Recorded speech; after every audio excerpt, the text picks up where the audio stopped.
Nasser Al-Khelaifi, très énervé. Didier Deschamps, qui lui répond? Et que dire, Kimpembe, qui quitte le Paris Saint-Germain. Les gars, on en parle maintenant.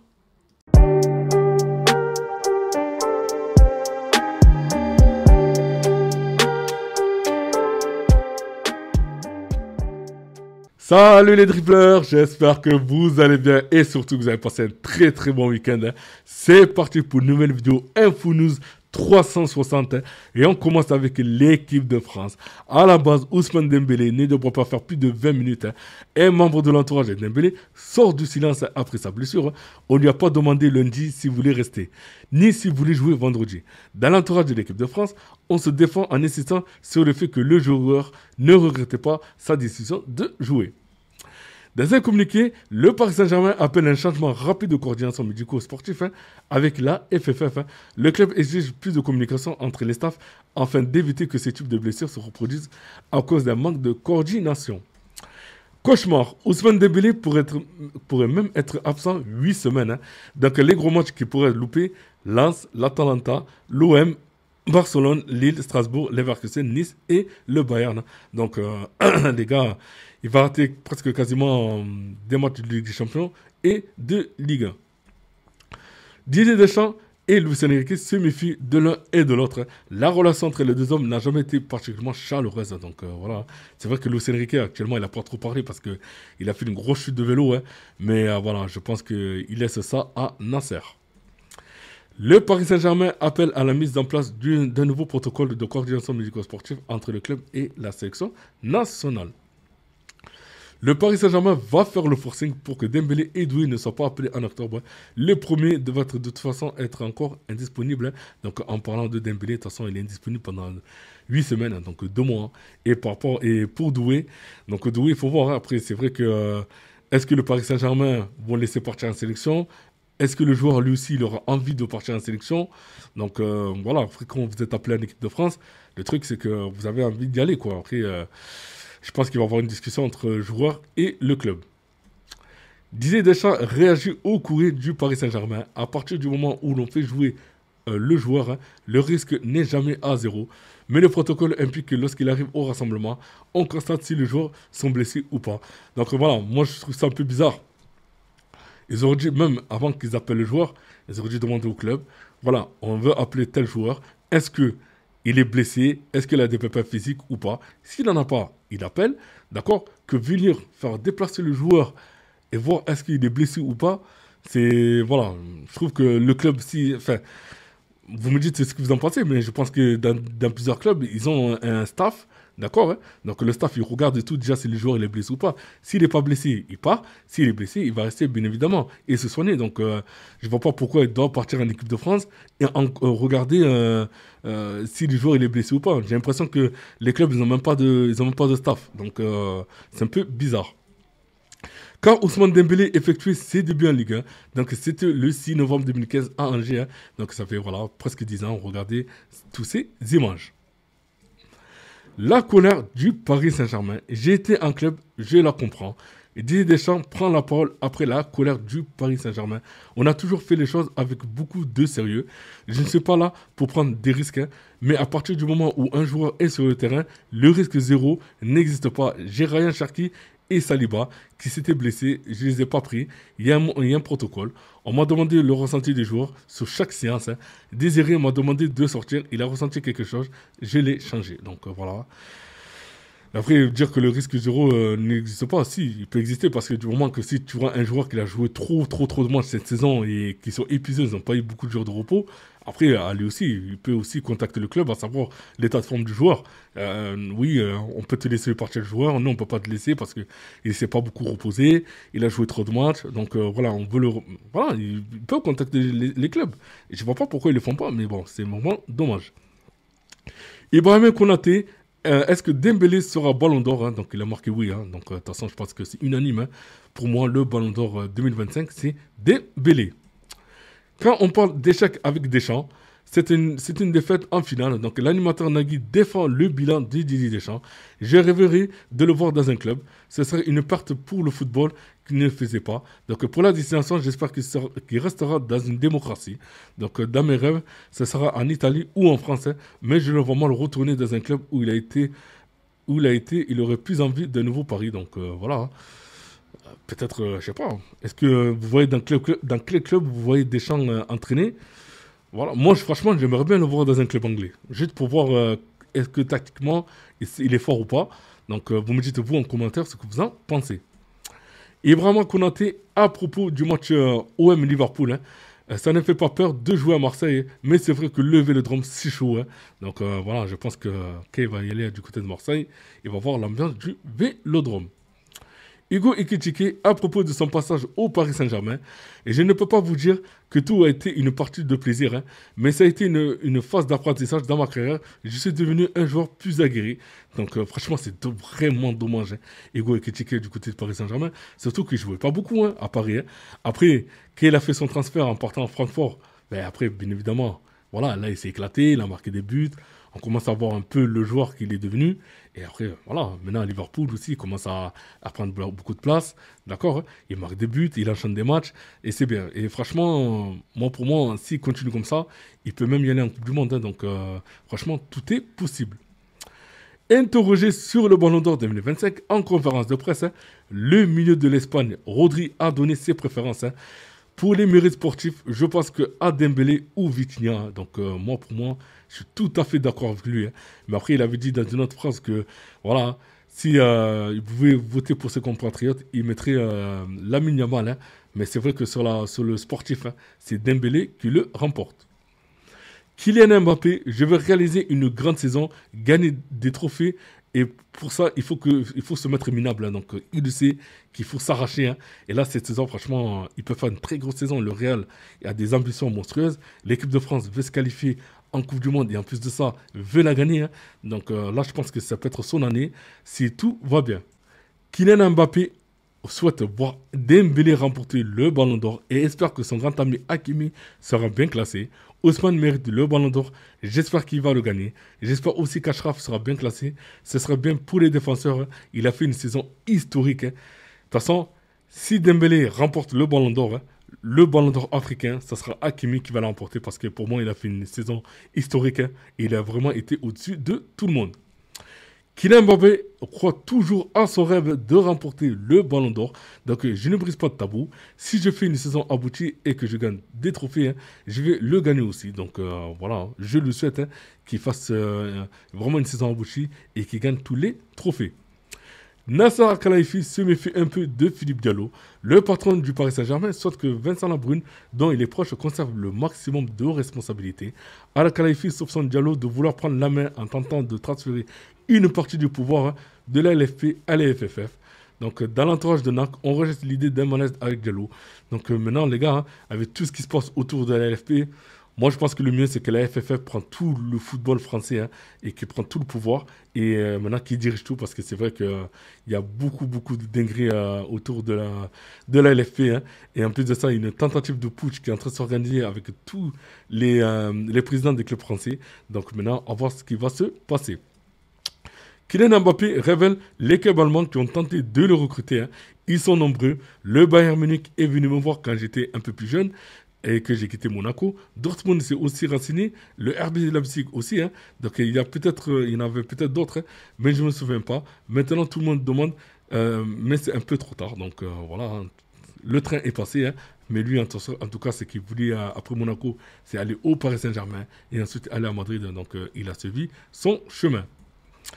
Ibrahim Baye pourrait être celui qui profite des blessures de Dembélé et Doué. Hein. Donc le Titi parisien a devancé Lee dans la hiérarchie ces dernières semaines. Donc voilà, peut-être d'ici quelques jours, on va le voir titulaire. Kylian Mbappé sur l'enchaînement des matchs. Hein. On n'a pas le droit de se plaindre car les gens ne nous comprennent pas. Donc voilà, en tout cas...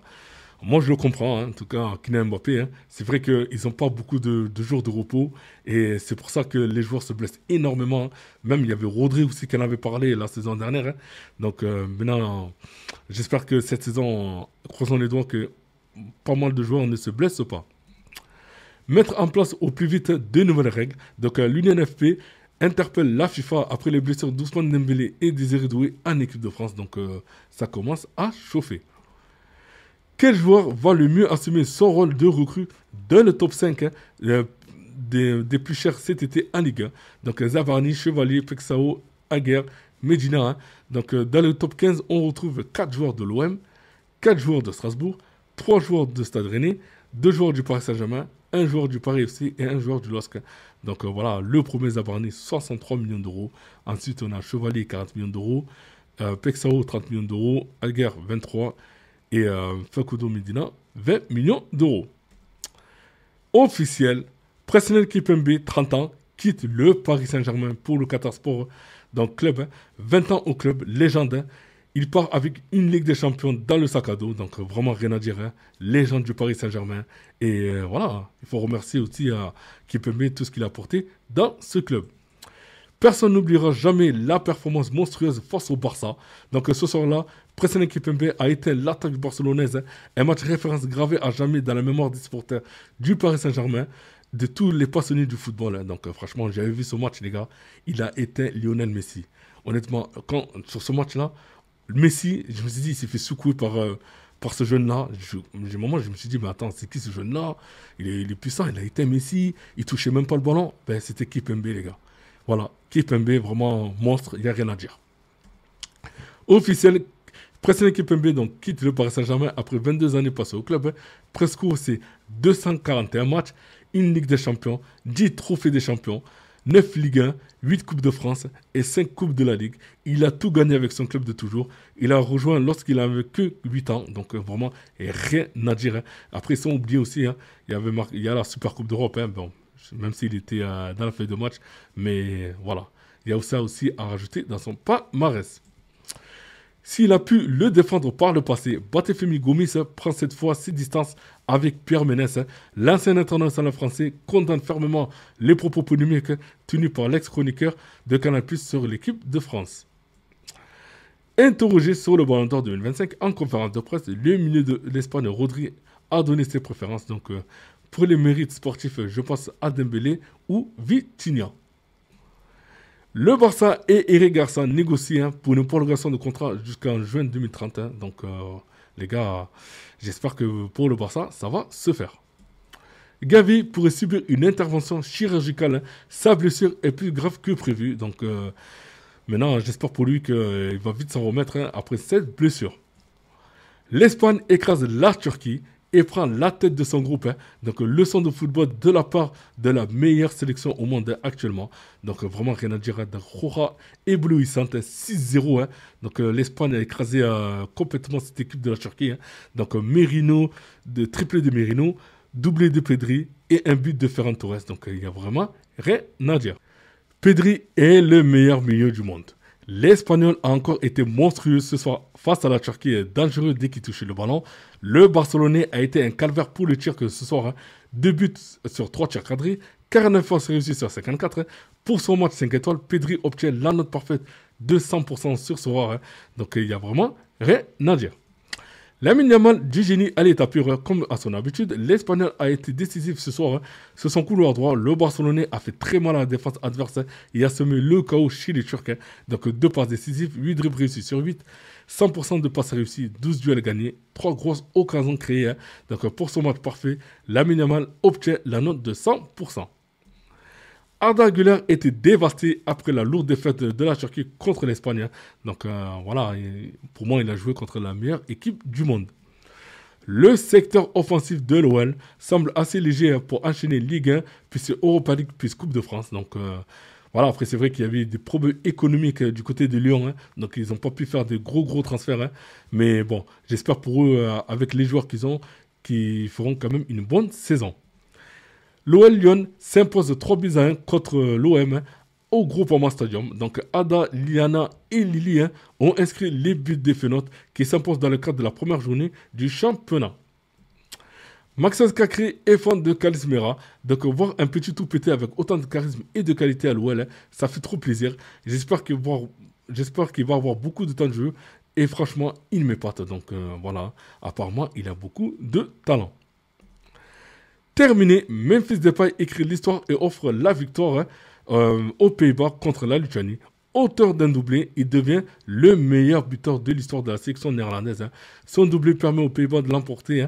Il pointe à la première place de leur groupe de qualification à la Coupe du Monde 2026. Memphis Depay, le meilleur buteur de l'histoire des Pays-Bas. L'ancien joueur de l'OL est devant Robin van Persie, Klaas-Jan Huntelaar, Patrice Kluivert et Dennis Bergkamp. Donc vraiment, ça force le respect.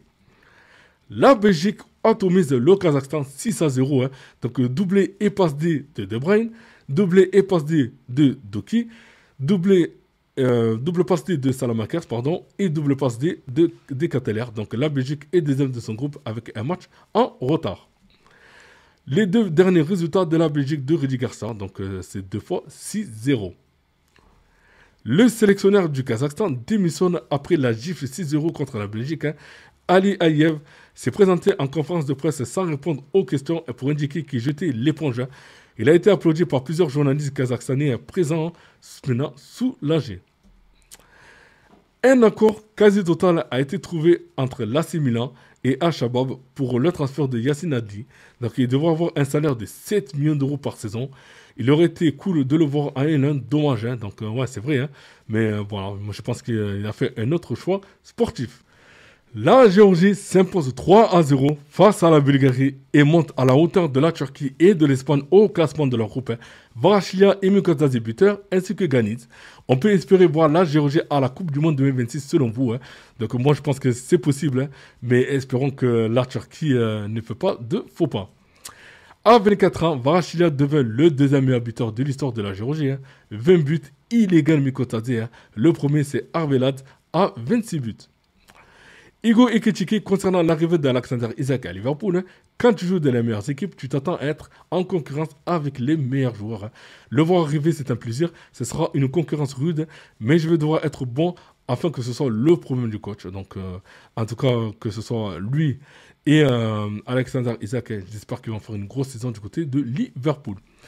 En évoluant au Neom SC désormais, Nathan Zézé a avoué qu'il était complètement fan de Cristiano Ronaldo. Quand je vais l'affronter, ce sera le plus beau jour de ma vie.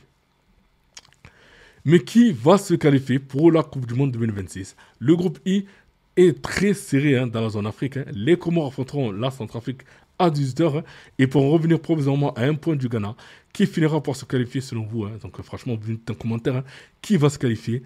Parce que bon, moi je dirais peut-être le Ghana va se qualifier. Mais vous me dites en commentaire. Les Comores s'imposent 2-0 face à la Centrafrique. Donc les buteurs, c'est Changama et Maoulida. C'est très serré pour le ticket pour le Mondial 2026 dans le groupe I. Donc Ghana, 16 points. Deuxième, les Comores avec un match en plus. Donc 15 points. Madagascar, 13 points. Le Mali, 12 points. Donc la Centrafrique et le Tchad ont déjà dit au revoir au Mondial de ce groupe.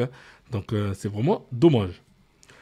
Mardi 9 septembre, on va assister à une véritable finale entre la RDC et le Sénégal. Le vainqueur prendra sérieusement une option pour la qualification au Mondial 2026.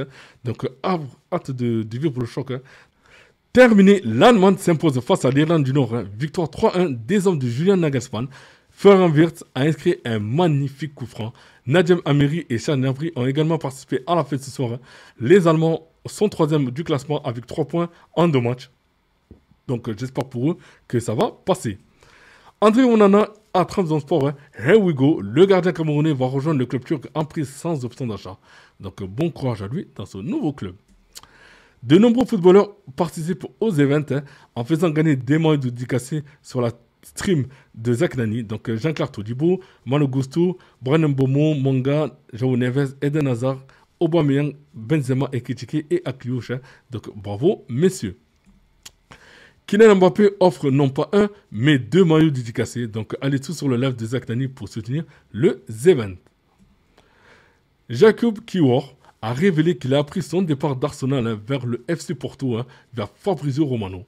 J'ai vu Here We Go me concernant et j'ai commencé à recevoir plein d'appels pour me féliciter. C'était le début de l'entraînement avec Arsenal et mes coéquipiers se demandaient ce que je faisais encore ici. Donc voilà, c'est vraiment une dinguerie. Les meilleurs buteurs des 12 meilleures nations du monde selon le classement FIFA. Donc Messi, 114 buts, Villa, 59, Giroud, 57, Ken, 73, Neymar, 79, Ronaldo, 140, Depay, 52, Lukaku, 89, Klose, 71, Zucker, 45, Riva, 35 et Faras, 36. Hein. Donc voilà, voilà, les meilleurs buteurs des 12 meilleures nations au monde. Hein. Donc voilà, on voit que Cristiano Ronaldo surpasse tout le monde avec 140 buts. La Macédoine corrige le Liechtenstein 5-0 hein, et prend la tête de son groupe. Donc Elmas, Bardi, Chulinov, Kamini et Stratonski hein, ont marqué hein, pour le Liechtenstein. Terminé, l'équipe de France des créateurs de contenu remporte la Coupe du Monde. Hein. Quel parcours incroyable de nos Français, immense respect à eux. Hein. Aucune défaite pour eux lors de cette Coupe du Monde et une victoire finale face au Chili hein, grâce à Solo Théo qui a inscrit le seul et unique but de la rencontre sur penalty. Hein. La coupe va rentrer à la maison. Il y a un monde hein, où la Yougoslavie aurait pu aligner sur 11. Hein. Donc on rappelle que la Croatie était en finale de Coupe du Monde avec moins que ça. Hein. Donc Vlahovic, Ilic, Dzeko, Rakitic, Pjanic, Modric, hein. Kolarov, Lovren, Savic, Vlaško et Oblak. Hein. Donc voilà, après ça, on oublie les remplaçants, les gars. Et s'il n'y aurait pas eu de guerre, hein, franchement, on aurait pu avoir une équipe comme ça. Et pour terminer, les gars, hein, on commence la semaine avec un joli programme de matchs de football sur l'équipe. Hein. Quel match attendez-vous le plus? Donc, on a la Zambie contre le Maroc à 15h. Hein. La Guinée qui joue contre l'Algérie à 18h. Et ensuite, le multiplex à 20h45. Hein. Israël contre l'Italie. La Croatie contre le Monténégro. Le Kosovo contre la Suède. Hein. Donc, vous me dites en commentaire quel match vous allez regarder. Hein. Moi, je pense que le match que je vais regarder, ce sera beaucoup plus la Guinée contre l'Algérie. Hein. Donc, vous me dites en commentaire ce que vous allez regarder. Voilà les gars, c'est terminé pour moi. Hein. Donc n'oubliez pas de commenter, liker et aussi de vous abonner. Hein. Et je remercie aussi à ceux qui m'ont mis beaucoup de pouces bleus. Ça m'aide beaucoup pour le référencement. Hein. Et pour ceux qui ne sont pas abonnés, je sais que vous êtes nombreux à passer sur cette chaîne sans être abonnés. Hein. Donc si vous voulez passer vous abonner, c'est gratuit et cela m'aidera. Voilà les gars, je vous dis à tout à l'heure pour une prochaine vidéo. Bye bye.